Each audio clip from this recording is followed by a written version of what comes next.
अंतर्राष्ट्रीय NASH दिवस के अवसर पर गैस्ट्रोएंटरोलॉजी विभाग और सिनर्जी प्लस हॉस्पिटल के हेपेटोलॉजी विभाग डॉक्टर संजय शर्मा, वरिष्ठ गैस्ट्रोएंटरोलॉजिस्ट डॉक्टर धर्मेंद्र त्यागी, गैस्ट्रोएंटरोलॉजिस्ट ने आगरा में एक प्रेस कॉन्फ्रेंस की और अपने विचार व्यक्त किए।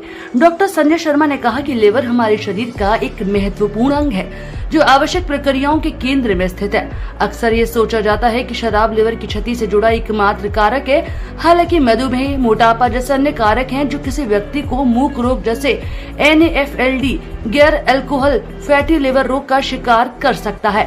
डॉक्टर धर्मेंद्र त्यागी ने कहा कि NASH या गैर अल्कोहल स्टीटोहेपेटाइटिस NAFLD के परिवार से एक यकृत रोग है। जब यकृत में वसा कोशिकाओं का प्रतिशत 5% से अधिक हो जाता है तो इसे स्टीटोसिस कहा जाता है, जिसका शाब्दिक अर्थ वसा में वृद्धि है। इस स्तर पर यकृत आमतौर पर सामान्य सा बड़ा होता है और अल्ट्रासाउंड पर सफेद और चमकदार दिखाई देता है। संजय शर्मा हूँ, मैं यहाँ पे गैस्ट्रोएंटरोलॉजी डिपार्टमेंट में कार्यरत हूँ। पहले तो मैं आपका स्वागत करना चाहता हूँ। आज हम लोग जो मना रहे हैं वो ग्लोबल फैटी लिवर डे मना रहे हैं। आप लोग यहाँ पे आए उसके लिए धन्यवाद। जो आपने सवाल पूछा है कि इससे बचने का उपाय, तो पहले तो ये है कि ये जो फैटी लिवर होता है ये अपने आप में प्रॉब्लम पहले नहीं मानी जाती थी और आजकल इसको इम्पोर्टेंट इसलिए माना जा रहा है क्योंकि इससे आगे जाके लिवर खराब होने का खतरा रहता है और ये बहुत इंपॉर्टेंट कॉज है इंडिया में। शराब के बाद ये इंपॉर्टेंट बोलते थे लोग, मगर मेरे को लगता है उल्टा है क्योंकि ये ज़्यादा कॉमन है शराब के मुकाबले में। तो ये आई थिंक सबसे इम्पोर्टेंट कॉज है लिवर खराब होने का। तो हमें निश्चित ही इसको रोकने का उपाय करना पड़ेगा। तो इसका इम्पोर्टेंट ये है कि लोग जो थोड़ी मोटी मात्रा में भी जो शराब पीते हैं उनको नहीं पीनी चाहिए शराब, पहली बात। दूसरी बात ये है कि जो खाने पीने पे हमें जो ध्यान देना है वो ये देना है कि बहुत ज़्यादा फैट हमें नहीं लेना चाहिए। जंक फूड अवेलेबल ज़रूर है बट अवॉइड करना ही बेहतर है इसको।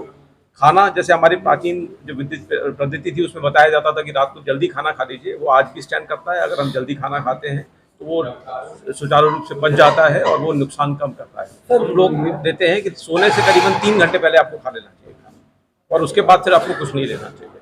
और ये ऐसे आपने खाना खाया उसके बाद लेट गए और लेट के टीवी देख रहे हैं, वो भी ठीक नहीं है। आपको खाना खाने के कम से कम 1-1.5 घंटे बाद तक बैठे रहना चाहिए। ये चीज़ें मैं बोलता हूँ। एक तो पहले वॉक, ब्रिस्क वॉक होनी चाहिए करीबन 150 मिनट एक हफ्ते में, और साथ साथ में मैं योगा जो प्राणायाम होता है बहुत इंपॉर्टेंट होता है इसमें, अगर वो किया जाए तो बेहतर है। आज जो हम सब लोग मिलके एक world global fatty liver day होता है उसको मना रहे हैं और मनाने का यही उद्देश्य है कि लोगों में जागरूकता फैला रहे हैं ताकि अपने लिवर का ध्यान रखा जा सके। जिन लोगों के लिवर में भी फैट जमा है, अल्ट्रासाउंड में मिलता है उनको फैटी लिवर, तो नियर बाई डॉक्टर से जाके कंसल्ट करें कि ये क्या है, इसे कैसे बचा जा सकता है, आगे डैमेज करेगा कि नहीं करेगा, वो आपको सब सलाह देंगे उचित तौर पे, है ना। तो किसी भी पेशेंट को या किसी भी इंसान को अल्ट्रासाउंड करना, चाहे रूटीन हो चाहे किसी भी और इन्वेस्टिगेशन के लिए कराया गया हो, फैट मिलता है तो उसको अवॉइड ना करें, जल्दी से जल्दी नियर बाई डॉक्टर को दिखाएं और उनसे सलाह लें कि क्या करना है। सलाह में यही है कि हमको जीवन शैली में बदलाव रखना है, खाने पीने का ध्यान रखना है। बहुत ज़्यादा चिकनी चीज़ें और जंक फूड है, एल्कोहल है, कोल्ड ड्रिंक्स है, ये इनका सेवन बहुत मिनिमम मात्रा में रखना है। देखो फैटी लिवर बिल्कुल इसी तरह से हमारी बॉडी के अंदर फैट जमा हो जाता है, वो कहीं पे भी हो जाता है। किसी के पेट पे जमा होता है, किसी के बम पे जमा होता है, किसी के गालों पे। इसी तरह से लिवर में भी जमा होता है।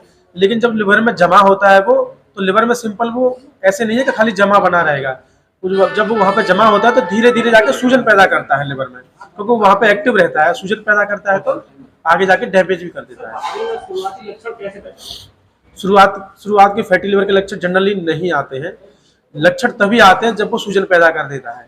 तो सूजन पैदा करता है तो उस टाइम पे भी बचाया जा सकता है, उसका ध्यान रखा जा सकता है।